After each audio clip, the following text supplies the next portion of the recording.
A gente até estima esse impacto, a gente tem mais ou menos uma ideia de que esse impacto para a economia brasileira pode chegar a 2,6 bilhões, que é mais ou menos 0,16% do PIB.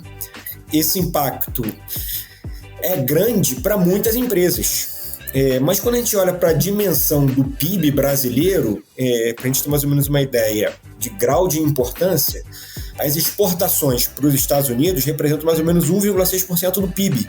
Ou seja, digamos que acabasse toda a nossa exportação para os Estados Unidos, isso seria um impacto de 1,6% no PIB. E esse não é o caso.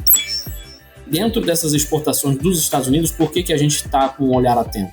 Porque são o nosso principal comprador de bens manufaturados.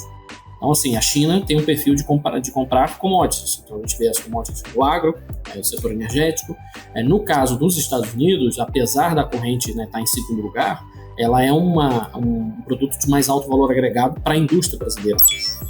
Quando a gente olha para a colocação que foi feita pelo governo americano com relação à preocupação da dedolarização, isso é algo muito distante da realidade, né? Assim, quando a gente ouve o nosso setor privado, é claro que a gente quer competitividade, a gente quer maior acesso a mercados, a gente briga por condições que favoreçam a nossa exportação, mas a questão da dedolarização ou da negociação em moedas locais não é algo que está na ordem do dia para o setor privado. E por que não está? Porque o dólar ainda é fonte de previsibilidade. Esse argumento, né, do BRICS como fonte de ataque à dedolarização foi um bode expiatório, mais um assunto colocado ali dentro, mas que, na realidade, não é uma agenda empresarial, econômica que o Brasil e nem mesmo a China esteja perseguindo. Podemos dizer que há um aspecto positivo de ter chacoalhado as estruturas, que é a disponibilidade não só do Brasil, mas de outros parceiros, de abrirem diálogos mais francos e mais efetivos para negociações comerciais.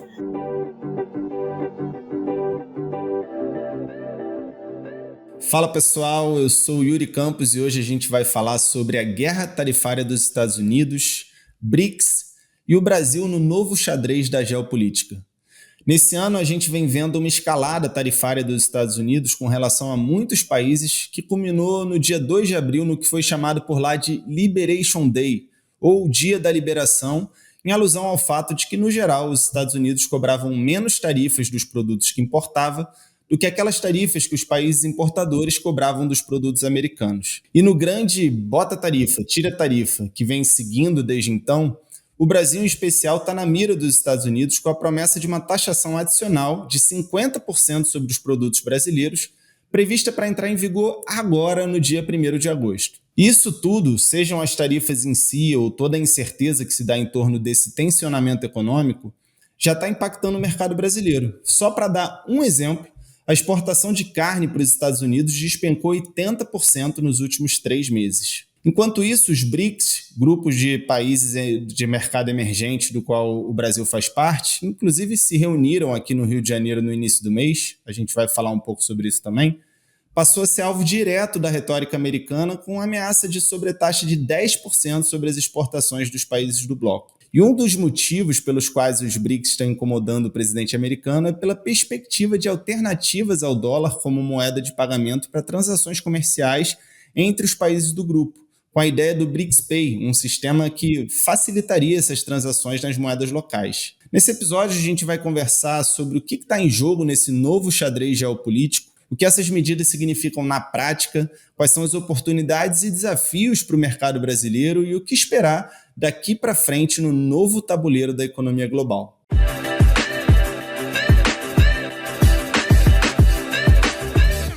Para falar sobre isso, estão aqui comigo o Jorge Rossi, gerente da Firjan Internacional. Jorge, tudo bem? Muito bem-vindo ao Lab aí pela primeira vez. Muito obrigado, Yuri. Prazer estar aqui com vocês. E também está aqui com a gente o Jonatas Goulart, gerente de estudos econômicos da Firjan. Pela segunda vez, né, Jonatas? Você participou aí de um episódio no início de abril onde a gente falou aí sobre esse tarifaço do Trump e agora aí com novos desdobramentos. É um prazer estar com vocês e esse assunto tem dado bastante conteúdo para a gente falar aqui com vocês. Um prazer estar aqui com vocês. Eu queria que vocês começassem falando um pouquinho sobre a importância histórica da relação comercial entre Brasil e Estados Unidos. É mais importante para o Brasil? É mais importante para os Estados Unidos?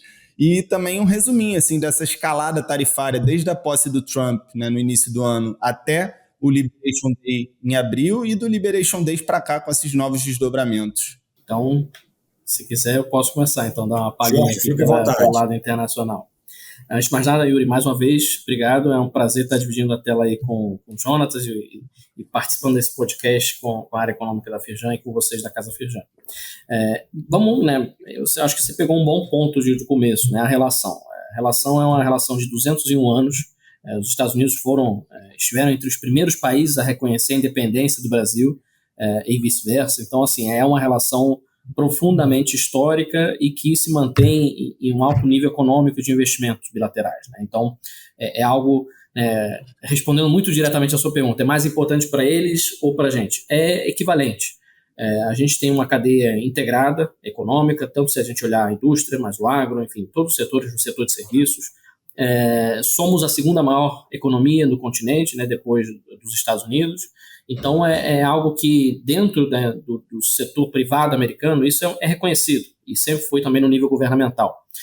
Então, eu diria que a relação sempre foi muito frutífera e válida para os dois lados, e eu acho que um que resume muito bem são alguns números, né? Se a gente olhar para a nossa relação comercial com os Estados Unidos, né, pelo menos desde 2009, ela é uma relação onde os Estados Unidos têm até um superávit com a gente, né? O que significa? Eles vendem mais para a gente do que a gente compra deles.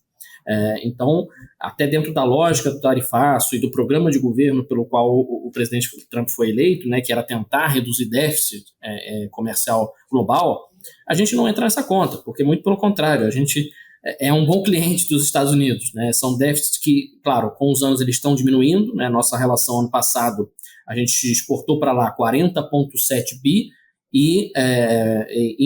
importamos 40,7 bi e a gente exportou 40,4. Então, é um déficit pequeno, mas, assim, não estamos falando de um cenário muito problemático para os americanos, muito pelo contrário. Bem páreo, né?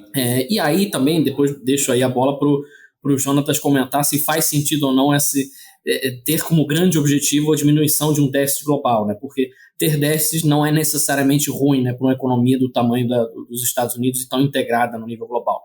Mas é isso, assim, sendo muito direto, é uma relação que é importante para os dois, e nós aqui na indústria percebemos isso muito claramente. É por isso que a Firjan e todo o setor industrial, a CNI, tem se movimentado junto ao governo brasileiro e também aos atores do setor privado e ao governo americano para que se tenha um diálogo ali muito claro, direto e negocial. Entendemos que o governo Trump foi eleito com esse propósito, então, assim, a opinião pública americana persegue essa visão e apoia até o momento, mas, ao mesmo tempo, é preciso ter uma negociação em bases claras ali, onde a gente não imploda todo o sistema comercial, não só com o Brasil, porque, vamos lembrar, essa discussão não está afetando só a gente, mas o mundo inteiro está tendo que abrir esses canais de negociação. O importante é que essa negociação, de fato, ela ocorra. Você falou aí, né, que foi ano passado que ficou meio parelho a importação e exportação em torno de 40 bi. Esse ano eu já dei um exemplo aqui no início da minha introdução de que a exportação de carne, ou seja, a carne que a gente produz aqui e exporta, se eu não me engano, é o nosso segundo maior comprador de carne, logo atrás da China, caiu 80% nos últimos 3 meses. Então, a perspectiva aí é que haja um déficit esse ano, né? Além disso, assim, outros setores estão sendo impactados também. Como é que está essa relação, assim, pensando já nesse início de ano para cá, né? Nesse primeiro semestre, que dá para dizer? Eu acho que, assim, é cedo para a gente afirmar qual vai ser o resultado da balança comercial esse ano, não só Brasil e Estados Unidos, como dos Estados Unidos com o mundo. Mas eu acho que o retrato dessas retrações, você citou aí um setor específico, mas é muito ligado a uma questão que era praticamente um dogma dos Estados Unidos, que era a previsibilidade.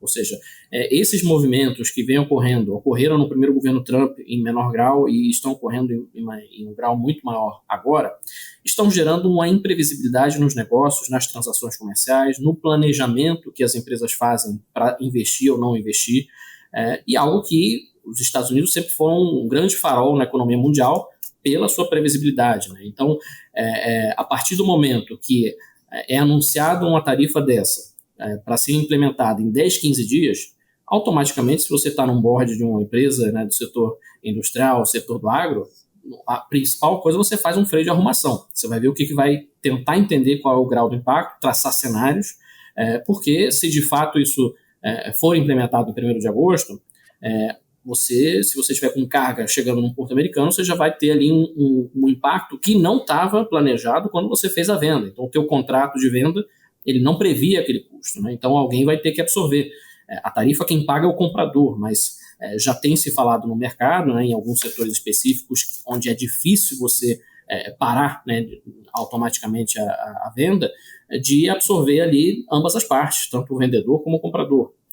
Basta pensar, por exemplo, Yuri, né, em março, abril, quando teve aquela primeira rodada, né, do Liberation Day, quando ele anunciou com aquela grande tabela ali no Jardim da Casa Branca, o efeito imediato foram vários navios parados nos portos da China, nos portos da Ásia, porque os compradores americanos disseram, bom, vamos esperar, não manda esse navio agora não, porque eu não sei o que vai acontecer. E aí, em questão de 5 poucos dias depois, teve aquela suspensão geral para o mundo inteiro, exceto para a China. Então, assim, tudo isso é algo muito novo, né? Na história da diplomacia mundial, o tema comércio exterior, as negociações comerciais são algo de alta complexidade e que sempre levaram muito tempo, né? Aí você pega o nosso exemplo aqui que todo mundo conhece do acordo Mercosul-União Europeia. A gente está em negociações, as negociações duraram praticamente 20 anos.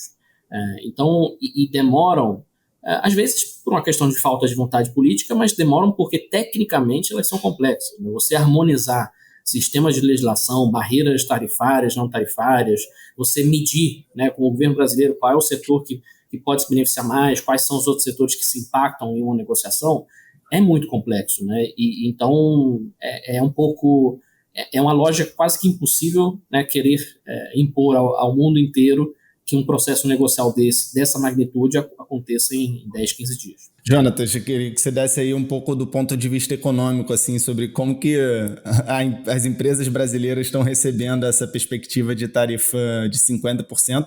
E uma outra pergunta também, se a gente pode esperar uma expectativa de aumento das tarifas aqui do Brasil em relação aos produtos americanos por conta disso, né? Como uma reciprocidade, enfim, uma medida devolutiva, vamos dizer assim. De maneira geral, sempre que a gente tem esse efeito de um aumento de tarifas em qualquer comércio internacional, a gente em economia diz que tem uma mudança nos preços relativos, né? Toda vez que tem mudança no preço, você acaba que tem uma mudança na economia como um todo, né? Como os Estados Unidos ele é o segundo país como destino das nossas exportações, isso vai ter um impacto significativo. E um aumento e uma tarifa de 50% sobre tudo que a gente exporta tem um peso, tem uma mudança muito forte. Numa perspectiva histórica, as nossas exportações para os Estados Unidos já foram maiores do que elas são agora. Eu não sei exatamente precisar, mas eu acredito que elas já tenham sido o dobro em algum momento histórico atrás. Então, a importância dos Estados Unidos, agora que a China também ocupa um espaço maior como parceiro comercial, ela reduziu um pouco a importância dos Estados Unidos, então isso acaba fazendo com que o impacto hoje seja menor do que teria sido alguns anos atrás. Mas ainda assim o impacto é significativo. E o aumento de 50% nas tarifas faz com que mude bastante coisa.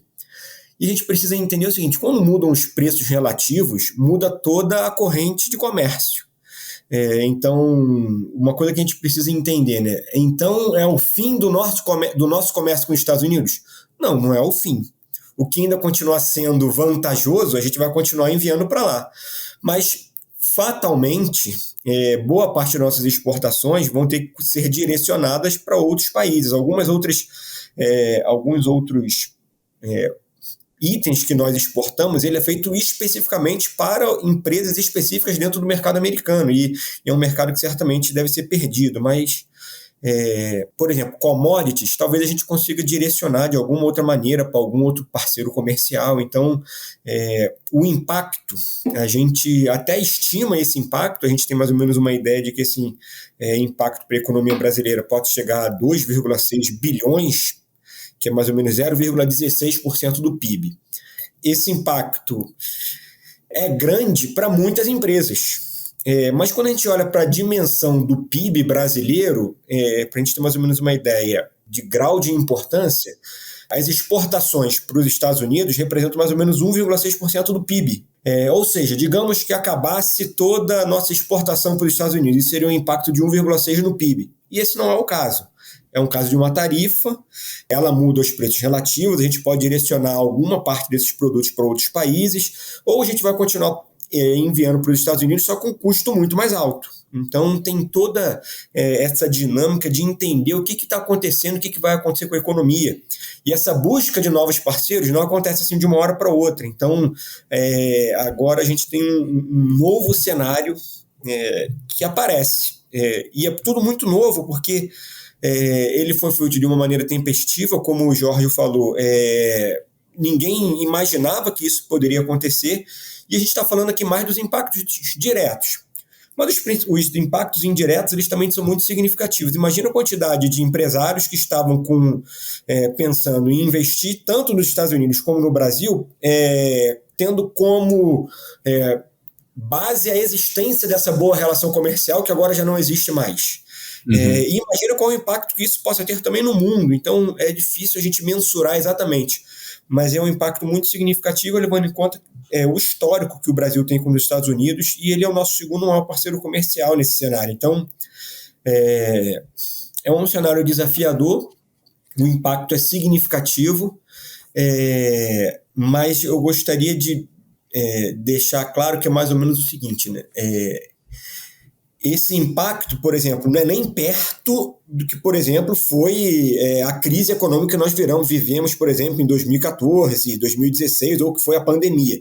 É um impacto significativo, sim, mas ainda não é distante. Em termos de grandeza, é bastante distante do que nós tivemos. Não deve ter uma influência tão grande na inflação, por exemplo, seja na inflação brasileira, muito menos na inflação americana.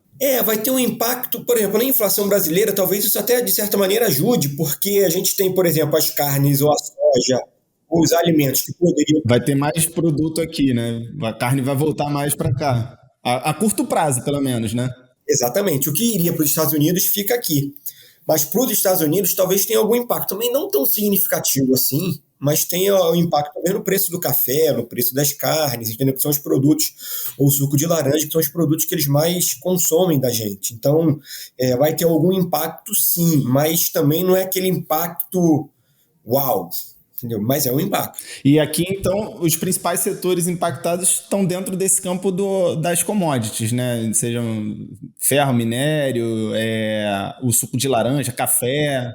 Eu queria pegar carona um pouquinho ali na fala do Jonatas, né? Assim, tem esses setores que são com impacto muito imediato, né, rápido, porque as cadeias de commodities elas se reconfiguram com mais rapidez, e isso, sim, gera um impacto mais rápido, mas também eles saem mais rápido do problema, né? Porque, por exemplo, vamos pegar nosso caso aqui do Rio de Janeiro, né? Boa parte da nossa exportação para lá é de derivados de petróleo. Se a gente somar derivados de petróleo e produtos de ferro-aço, está 90% da nossa relação de exportação para os Estados Unidos. E aí, vou tirar o aço um pouco da equação um minutinho, mas se a gente olhar o petróleo, nosso grande comprador é a China. Então, os navios eles atracam aqui, é uma commodity com preço internacional, e isso pode ser facilmente redistribuído para outros clientes, outros demandantes. Com aço é um pouco mais complexo, e a gente pode falar um pouco, né, da especificidade do aço.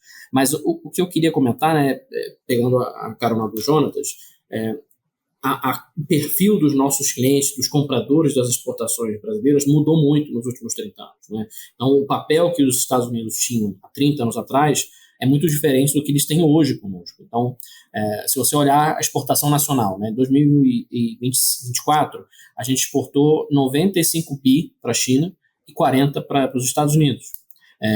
O que é que é importante, no entanto... Pois só que dentro dessas exportações dos Estados Unidos, por que a gente está com um olhar atento? Porque são o nosso principal comprador de bens manufaturados. Então, assim, a China tem um perfil de comprar commodities. Então, a gente vê as commodities do agro, do setor energético.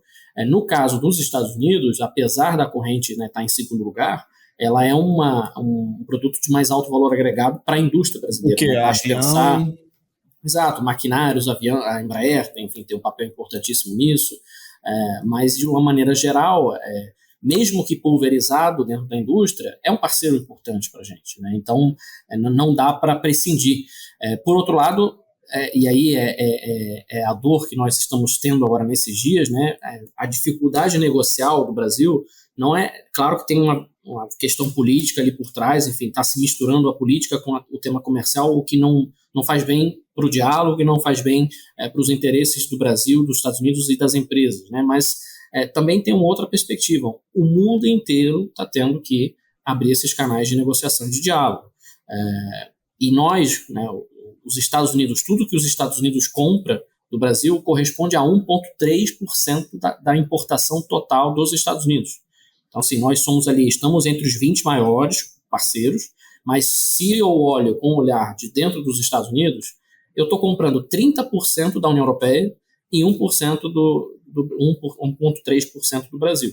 Então, você pode imaginar qual é o nível de preocupação das cadeias americanas com a cadeia da União Europeia, né? E qual todo o trabalho de advocacy, de defesa de interesse que esses atores do mundo inteiro estão tendo que fazer junto ao executivo americano. Então, a tarefa ela é árdua, ela é algo que a nossa diplomacia, que é reconhecida como uma das mais hábeis do mundo, enfim, nosso histórico, desde o Barão do Rio Branco, de sermos grandes negociadores e de termos uma classe diplomática de altíssimo nível, e isso não é só sabido aqui internamente, mas no exterior também. Então, o Brasil, por exemplo, na década de 80, 90, teve grandes vitórias no âmbito da OMC, até, por exemplo, com o setor aeronáutico, com o Canadá. Então, assim, a gente tem toda a bagagem e as ferramentas negociais.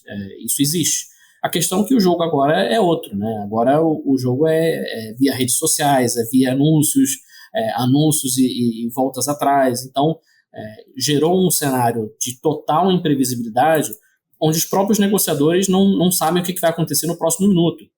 E isso é muito evidente até dentro dos Estados Unidos, né? Quando teve o anúncio agora do Brasil, estava em curso uma reunião do Departamento de Comércio dentro do Congresso americano, e os representantes foram informados da medida pela imprensa. Então, assim, os próprios negociadores, os próprios representantes do Departamento de Comércio ficam um pouco, entre aspas, vendidos nessa situação. Então, o que dirá quem está tentando, né, levar uma posição negocial de um país como o nosso. Então, assim, eu acho que o desafio é enorme por isso, porque o timing como isso está sendo feito e conduzido é muito diferente do habitual. Todos os países estão envolvidos em maior ou menor grau, e no caso nosso brasileiro, a gente tem, que é o grande diferencial negativo, esse viés político que foi dado à questão, né? Tanto o viés político, como a questão também dos interesses de companhias de big techs e fintechs americanas. Então, assim, a carta ela tem um discurso também para dentro dos Estados Unidos e para interesses de quem apoia o executivo americano. Então, as variáveis não são puramente comerciais. A gente não está indo abrir um diálogo falando de tarifa, de facilidade de abertura de mercado, grau de abertura ou alíquotas. É isso também, mas o lado de lá está questionando premissas básicas que normalmente não são questionadas, porque a questão da soberania não é um discurso político, é uma questão de normas internacionais. Assim, a regra do jogo é isso, né? Até na guerra você tem normas, e na guerra tarifária mais ainda. E eu brinco dizendo o seguinte: até durante a Guerra Fria, né, entre Moscou e Washington, nós tínhamos uma linha vermelha, um telefone vermelho que podia ser usado ali em casos extremos. Nesse momento, a gente tem um diálogo muito truncado, né? O governo brasileiro ele tem interlocução, então, para além do ruído político, o Ministério do Desenvolvimento, Indústria e Comércio, o vice-presidente Alckmin é a pessoa que foi colocada como principal negociador, que lidera esse diálogo. Foram mais de 10 reuniões realizadas, mas não há dúvida que, infelizmente, todo esse trabalho ele é um pouco ofuscado pelo ruído político, né? Perfeito. O fato do maior embasamento para o aumento da tarifa ter justamente razões políticas, né, questões domésticas brasileiras, enfim, tem todo esse jogo com as big techs, como você falou, que são os grandes apoiadores da campanha do Trump, enfim. Vocês acham que isso tende a facilitar que a gente possa ter alguma expectativa positiva em relação a uma mitigação dessas tarifas propostas, ou não? Isso aí pode ser até pior, até conectando isso com o que ficou chamado lá nos Estados Unidos de taco trades, né? Que é o Trump always chicken out, porque ele vem colocando o pé ele chega, bota 2 pés no peito, às vezes tira um. Isso tem até muito a ver também com a forma de negociar que ele sempre colocou, né? Acho que antes de ser um político, ele era um grande empresário e ele sempre teve esse perfil, né, de ser muito agressivo nas negociações, mas colocando ali uma proposta indecente para chegar numa mais ou menos decente, vamos dizer assim. Vocês acham que a gente pode, nesse sentido, ter uma perspectiva positiva aí de que tudo isso seja um grande ruído e que a gente vá conseguir retomar essas relações comerciais num médio prazo, ou ao longo dessa administração a perspectiva é que seja tudo truncado com bota tarifa, tira tarifa? Bom, eu acho que é o seguinte, o primeiro ponto é a gente entender e aceitar. Nós estamos aí há 6, 7 meses dessa administração, né? O governo ainda tem muito tempo pela frente, então é aceitar que o novo modo, o novo método e a nova visão que os Estados Unidos têm para com sua relação, não só com o Brasil, mas com o mundo, é esse. Então, assim, eu acho que a gente entender que esse é o novo modelo e nos adaptarmos a esse cenário e acharmos novos meios de manter o diálogo aberto, de manter a negociação, é o primeiro ponto. E parte desse primeiro ponto é o quê? É também a gente usar as ferramentas de relacionamento empresarial, ou seja, já que nós temos essa cadeia tão integrada, que os Estados Unidos são o maior investidor direto no Brasil ainda, que a presença das empresas americanas é histórica no Brasil e ela é parte, né, do nosso crescimento, do nosso desenvolvimento, e eles também sabem dessa importância, é a gente fortalecer esses canais entre o setor privado, e é o que tem sido feito, tanto na relação com a AmCham no Brasil, como com a US Chamber of Commerce em Washington.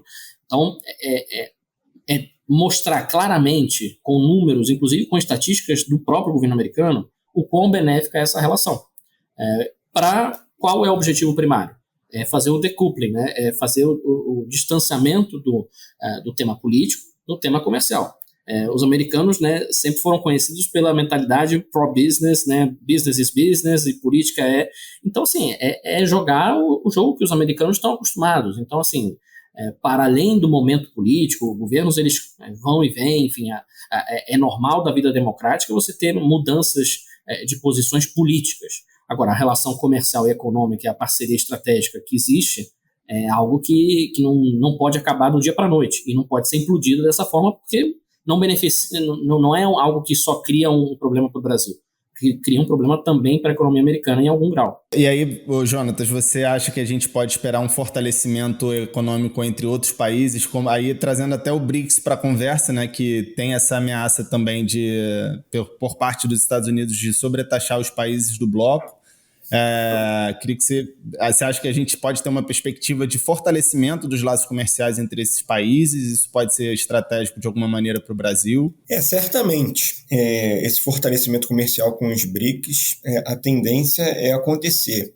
Mas no curto prazo, a indústria vai sofrer mais. Por quê? Foi como o Jorge falou, né? As commodities a gente consegue fazer ela sair dos Estados Unidos e para os BRICS de maneira muito mais rápida. Agora, quando a gente olha na indústria, a gente fala, por exemplo, de cadeias integradas. Por exemplo, o aço que é produzido no Rio de Janeiro e exportado para os Estados Unidos, ele tem uma especificação muito própria para uma indústria americana de produção de veículos.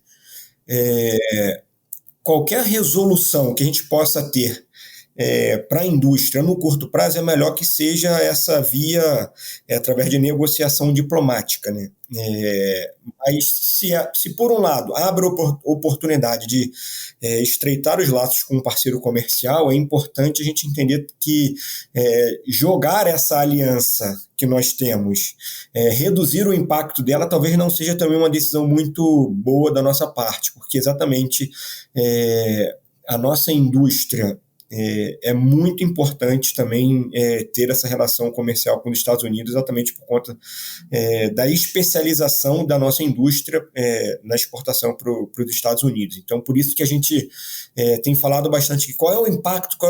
Talvez o impacto ele não seja muito significativo em termos de PIB, mas quando a gente olha para indústrias específicas, que são indústrias de tecnologia, ela tem um papel significativo. Por exemplo, aviação, metalurgia, principalmente máquinas e equipamentos. A gente produz uma cadeia integrada, a gente certamente produz algum tipo de de peça que é muito específica para a produção de alguma fábrica muito específica nos Estados Unidos. Então, isso acaba trazendo desafios para essa relação. Como é que a gente vai pegar essa peça específica produzida por uma máquina específica e por uma outra peça que está sendo, outro material que está sendo produzido, por exemplo, em outro país? É muito difícil você conseguir resolver isso no curto prazo. Então, a gente precisa, de maneira diplomática, resolver isso, mas também aproveitar a oportunidade que o mundo está entendendo que precisa se conectar mais, a gente também abrir outras parcerias para exportações e até mesmo importações de produtos que são importantes também para a economia brasileira. E o exemplo do... Desculpa, o exemplo do BRICS, Yuri, é muito claro também da mesma questão. Assim, você tem uma discussão que é o BRICS enquanto cenário econômico, estratégico e de desenvolvimento dos países, e tem o BRICS, né, na fala política. Né? Então é preciso separar essas duas coisas, porque o BRICS, se a gente for lembrar, não foi uma agenda inventada pelo governo brasileiro, pelo governo chinês, foi um acrônimo que um jornalista americano, enfim, que um especialista da Goldman Sachs criou, porque ele fez uma análise das oportunidades que poderiam nascer economicamente de uma maior integração, né, de Brasil, Rússia, Índia e China, e África do Sul. Então, essa foi o primeiro conceito que os governos, enfim, concordaram e começaram a instaurar esse diálogo. E dentro de uma lógica do Brasil, de diversificação de parceiros, é benéfico. Então, assim, da mesma maneira que a gente não pode depender em alto grau de um único país como os Estados Unidos ou a China, esse pode ser um caminho para a diversificação e em algum grau ele já acontece. Né? Então, se você olhar, por exemplo, a importância que países do BRICS têm dentro da cadeia do agro para a gente aqui, ou a questão das nossas commodities de petróleo e gás, isso está dentro do BRICS em algum grau. Né? Agora, quando a gente olha para a colocação que foi feita pelo governo americano com relação à preocupação da dedolarização. Isso é algo muito distante da realidade. Né? Assim, quando a gente ouve o nosso setor privado, é claro que a gente quer competitividade, a gente quer maior acesso a mercados, a gente briga por condições que favoreçam a nossa exportação, mas a questão da dedolarização ou da negociação em moedas locais não é algo que está na ordem do dia para o setor privado. E por que não está? Porque o dólar ainda é fonte de previsibilidade. Então, você tem ali um Banco Central americano ainda independente, né, apesar dos ataques atuais, coisa que não existe, por exemplo, na China. Então, assim, se a gente tiver que ir para a operação, a distância que esse debate está da realidade ainda é muito grande. A gente entende que esse argumento, né, do BRICS como fonte de ataque à dedolarização foi um bode expiatório, mais um assunto colocado ali dentro, mas que, na realidade, não é uma agenda empresarial, econômica que o Brasil e nem mesmo a China esteja perseguindo. Né? Então, é algo que, enfim, não é da ordem do dia. O que é da ordem do dia, sim, é o benefício da gente diversificar cadeias. E aí, eu acho que quando a gente está no meio do furacão, como a gente está agora, é difícil você olhar para o horizonte. Mas podemos dizer que há um aspecto positivo de ter chacoalhado as estruturas, que é a disponibilidade não só do Brasil, mas de outros parceiros, de abrirem diálogos mais francos e mais efetivos para negociações comerciais. Então, assim, o próprio acordo Mercosul-União Europeia, que é o que o governo brasileiro tem na sua agenda a previsão de implementá-lo, de assiná-lo esse ano ainda, ou as negociações com o EFTA, que são um bloco, né, liderado pela Suíça, Noruega, que também tem um peso enorme. Tem se falado de finalmente iniciar de fato negociações Mercosul-Japão. O primeiro-ministro do Canadá, que foi recentemente eleito, ele já deu declarações de que ele quer incrementar a relação com alguns países e o Brasil está entre esses países prioritários. Então, assim, é aquilo que você falou no começo, né? O xadrez, está todo mundo jogando o xadrez, então todo mundo está movimentando suas peças. Que esse talvez seja o lado bom. Né? A gente estava acostumado a uma lógica muito dada, né, das correntes de comércio, a preponderância da China, dos Estados Unidos. Agora, isso tende, né, no futuro a ser um pouco mais diluído. E olhando pelo Brasil, se a gente até der um passo atrás, né, na época da pandemia, né, porque a guerra tarifária ela não começou nesse governo Trump. A gente precisa lembrar que a guerra tarifária e a discussão, né, de como os Estados Unidos poderiam manter a sua importância econômica frente ao crescimento da China, isso começou no primeiro governo Trump. e foi mantido no governo Biden. Vale a pena lembrar, porque a própria opinião americana comprou esse argumento. Então, nesse contexto, quando nós estávamos ali no período da pandemia e pós-pandemia, se falava da redistribuição das cadeias globais, né? Se cunhou ali o termo do reshoring, né? De repatriar as indústrias para os Estados Unidos, e aí depois o conceito do reshoring migrou para um conceito de nearshoring e depois evoluiu para o friendshoring, que é você levar indústrias para países que tenham valores e culturas e estruturas democráticas similares à da União Europeia e dos Estados Unidos. Então, naquele contexto, o Brasil ele estava numa posição privilegiada. Então, exatamente porque o Brasil tem uma relação diversificada e pacífica com todos os países, sejam eles do BRICS, sejam eles do Oriente Médio, seja a União Europeia, seja os próprios Estados Unidos, né? Então, o Brasil, naquele contexto, ele é um player relevante, né? Então, temos que lutar para que isso se mantenha. Não dá para a gente abrir mão do BRICS, ou abrir mão dos Estados Unidos, ou abrir mão de qualquer outro parceiro, porque um terceiro parceiro está pressionando para tal, né?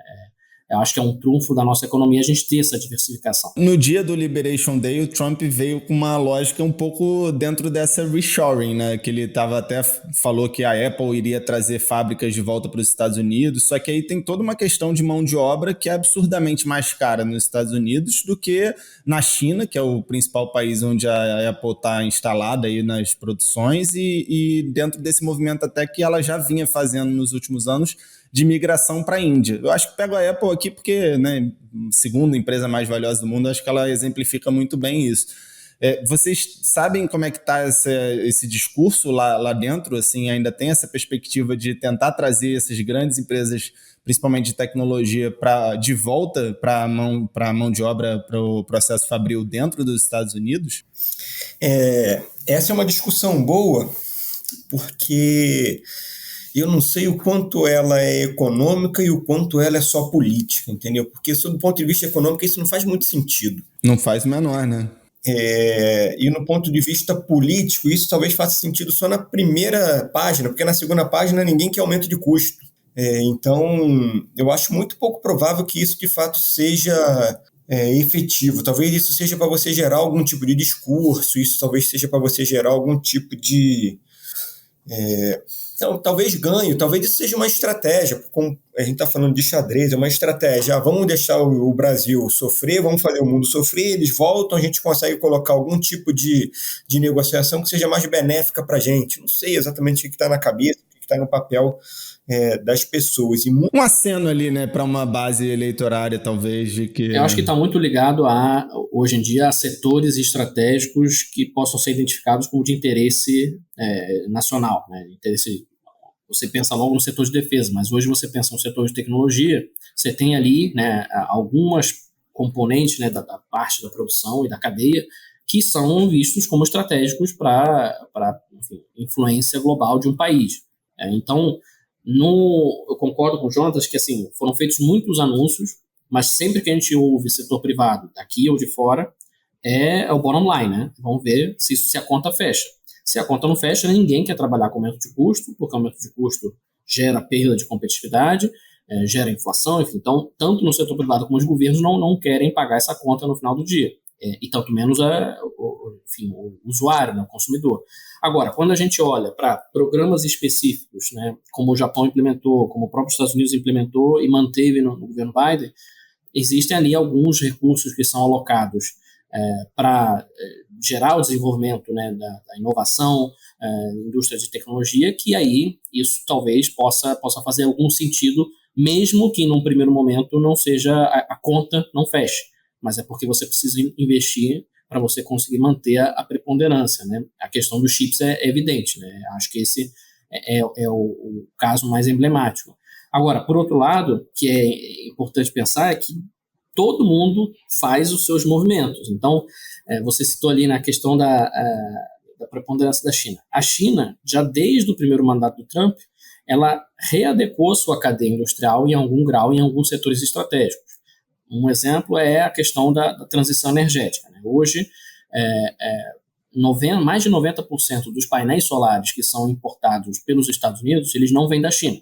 E não vêm da China porque no primeiro governo Trump foram colocadas medidas antidumping, foram colocadas tarifas que inviabilizaram a exportação de painéis solares chineses para o mercado americano. Só que os países que estão fornecendo painéis agora para os Estados Unidos, Vietnã, Indonésia, enfim, países também da Ásia, estão fazendo isso através de empresas chinesas que estão investindo naqueles países. Então, a visão, né, se a gente tiver que tentar entrar um pouco na cabeça do executivo americano agora, por que houve essa evolução ou involução, talvez, a depender do ponto de vista, de sair de uma guerra tarifária comercial Estados Unidos-China para uma guerra tarifária global, inclusive com parceiros estratégicos históricos como Canadá e México? É porque é isso. Hoje, o capital ele é móvel, ele tem, claro, em maior ou menor grau, a depender do produto, da complexidade, você consegue se movimentar nesse tabuleiro global. Então ficou muito mais difícil você aplicar, tarifar a China e achar que vai resolver o problema, tarifar o Brasil e achar que vai resolver o problema.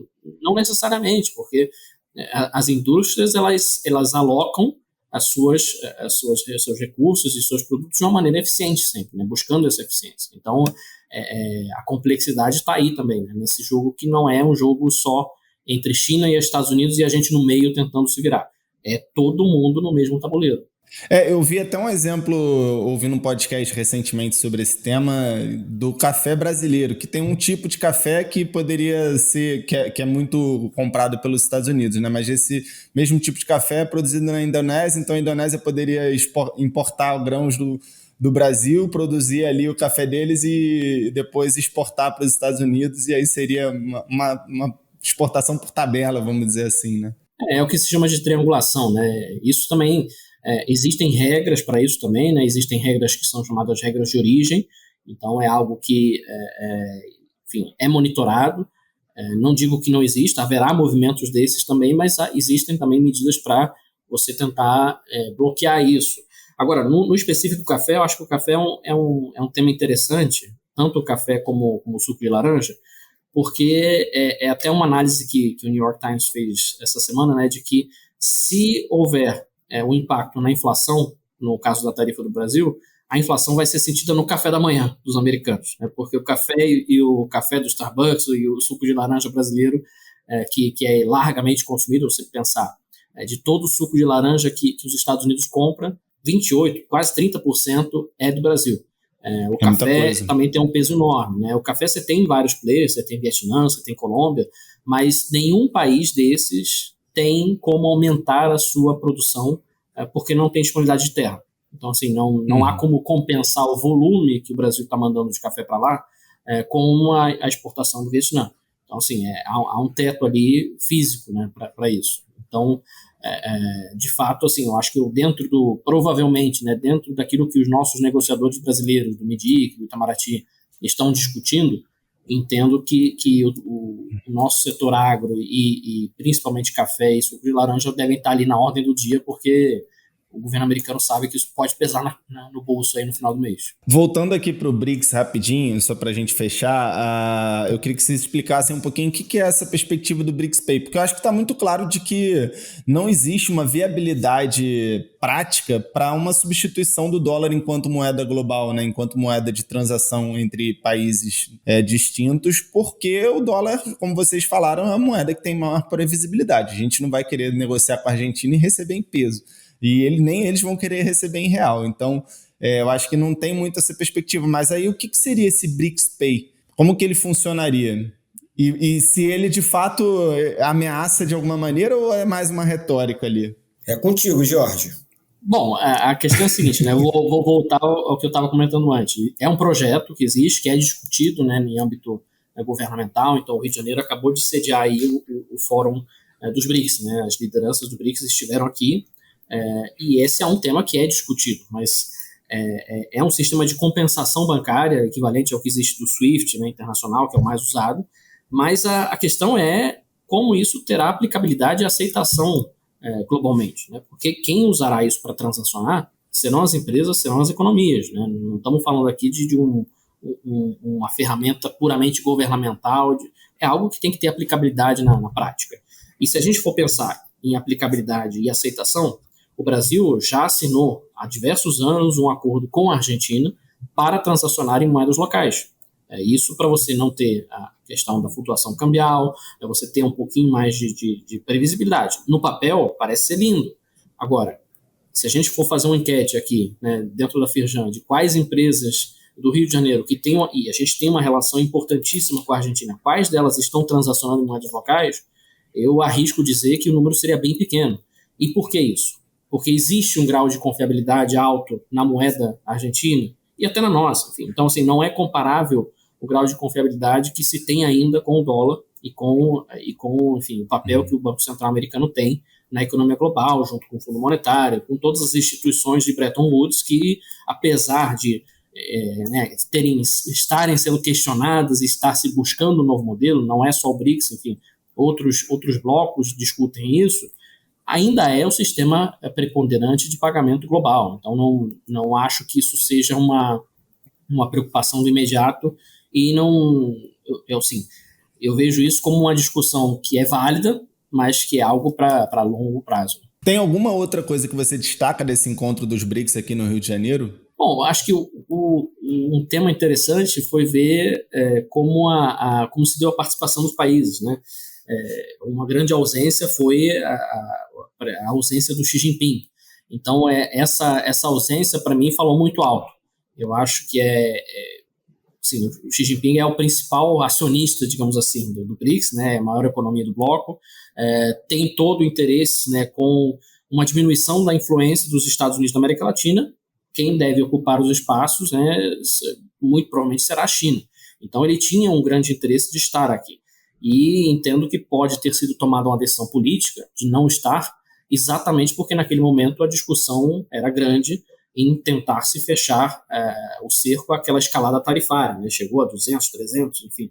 Então, eu acho que foi uma mensagem indireta que o governo chinês quis dar aos Estados Unidos, e olha, BRICS é importante e tudo mais, mas hoje, na minha ordem do dia, na minha pauta aqui da reunião, eu quero falar de como resolver a escalada tarifária entre a gente. Então, foi uma ausência sentida, acho, até para a agenda brasileira. Era importante ter uma presença forte. O primeiro-ministro veio, enfim, representou, mas em outras situações, eu acho que em outros cenários, se não fosse a escalada tarifária entre as duas principais economias do mundo, eu acredito que o governo chinês teria investido muito mais na presença aqui no Rio de Janeiro. Mas, dito isso, assim, é um fórum válido, e dentro desses fóruns globais a gente sempre viabiliza a presença do empresariado, do setor privado, e assim foi feito, né? A CNI, a Confederação Nacional da Indústria, ela secretariou o grupo empresarial dos BRICS, então é a iniciativa privada levando sugestões e pleitos para os governos, e foi um trabalho importante e um trabalho árduo, porque com essa expansão do BRICS, que todos nós assistimos, né, era Brasil, Rússia, Índia, China e África do Sul, e agora são 11 países membros e muito diversos entre si, politicamente, ideologicamente, sistemas de governo muito distintos, interesses regionais e diversos. Então, ficou um trabalho muito mais complexo tentar buscar agendas comuns, né? Então, esse é um desafio. Se, por um lado, você amplia a participação, né? Hoje se fala aí que os BRICS correspondem aí a quase 50%, né, do comércio global, mas, por outro lado, você tem um desafio enorme ali de buscar agenda comum. Porque já era difícil entre Brasil, Rússia, Índia, China e África do Sul, mas você tinha ali um contexto, né, de tamanho de países, de tamanho de economia, de setores da economia que se falavam entre si. Hoje você tem um público muito mais diverso ali dentro. Boa. Vamos para a nossa dica de ouro. Aí, Giorgio e Jonatas, eu queria agradecer demais a participação de vocês, pedir as considerações finais e uma dica de conteúdo, alguma coisa que vocês estejam lendo, vendo, ouvindo, que gostariam de indicar para a nossa audiência. Sobre considerações finais, a gente está num momento de muita incerteza, e momento de incerteza a gente tem investidor investindo menos. Ou seja, independente da gente conseguir ou não uma resolução para isso, a gente tem de fato um cenário que é dado, que é um presidente dos Estados Unidos, que é um país extremamente relevante, que gera muita incerteza na economia global. Então, os próximos anos certamente vai ser um ano onde o investidor vai segurar um pouquinho a onda, e talvez a gente tenha uma economia crescendo abaixo do que se esperava anteriormente. E sobre dica de livro, eu sugeriria algum livro do Paul Krugman, que é um economista clássico, ganhou o prêmio Nobel, que já é Nobel de Economia, e ele escreve muitos livros didáticos, e ele fala muito sobre economia internacional, tem as teorias de comércio internacional muito importantes. Então, se alguém quiser pegar algum livro do Paul Krugman, desde livros textos até livro, sei lá, acadêmico, fica à vontade, eu acho que é uma boa dica. Boa. Bom, do meu lado, assim, eu acho que é o que eu comentei, né? Dentro do furacão é difícil olhar para o horizonte, mas eu acho que é o momento da gente também, enquanto a gente está traçando cenários e análise, né, de como lidar com o tarifaço, é preciso olhar para fora do furacão. E olhar para fora do furacão significa pleitear um melhor acesso a novos mercados, então, assim, pleitear junto ao governo brasileiro que a gente melhore os nossos acordos comerciais, implemente novos acordos e que no nível empresarial a gente esteja atento a buscar esses novos mercados, né? Então, são as duas estratégias, né? O pleito político institucional que só o governo pode fazer, que é negociar uma melhoria do acesso, e a gente tendo esses acessos, a gente, como setor privado, caminhar para diversificar, porque é a premissa básica da economia, né, Jonatas? Eu não sou economista, mas colocar os ovos em vários cestos sempre foi a melhor lógica, né? Então, o momento é agora para se fazer isso. E aí, nesse contexto de abrir novos mercados, não tem como a gente não olhar para a Ásia. Ásia e Oriente Médio são áreas ainda onde a gente tem laços, tem histórico, enfim, a China é o grande parceiro, mas não há só a China, né? A gente tem mercados como a Indonésia, que tem uma população gigantesca, o Vietnã, enfim, os Emirados Árabes, a Arábia Saudita. Então, olhar um pouco para fora da caixa e também para a China. Enfim, a gente, como indústria, tem um desafio de melhorar a nossa pauta de exportação para a China com maior agregação de valor. Então, assim, dar aquele famoso passo, né? Sair da relação commodity para a gente ter um pouco mais de agregação de valor. E aí, nesse contexto, tem um livro muito interessante que eu comecei a ler, que é A Nova China, que é uma visão muito descolada daquela ideologia, né, de questionar sistema político, enfim, socialismo, capitalismo. Mas esse livro ele tem me mostrado, não terminei ainda de ler, mas ele tem mostrado ali como funciona o pragmatismo no capitalismo chinês, né? Porque acho que a gente tem muito ainda a aprender sobre a cultura empresarial, não só da China, mas da Ásia. E aí, nesse contexto, se a gente quer abrir mercado, a primeira coisa é conseguir pensar com a cabeça do outro, né? Pensar com a cabeça de quem está lá e ver onde a gente se encaixa nesses interesses e como a gente pode aumentar nossa posição, enfim, nosso ganho na integração com as economias da Ásia e do Oriente Médio. Boa. Já indicaram esse livro aqui, eu tô doido para ler também. E eu só fico devendo o nome da autora. Da autora eu não lembro, mas é muito bom. É da Keio Jin. Isso. Jorge, Jonatas, muito obrigado a você que nos ouviu até aqui. Lembrando que a conversa não encerra agora, a gente está nas redes sociais, no Instagram, no @CasaFirjão, onde a gente mantém a programação da casa sempre atualizada, além de compartilhar muito conteúdo bacana, e quinzenalmente na sua plataforma de áudio preferido para falar sobre o que você precisa saber hoje para estar cada vez mais preparado para o futuro. Até o próximo episódio. Valeu, Jorge, valeu, Jonatas.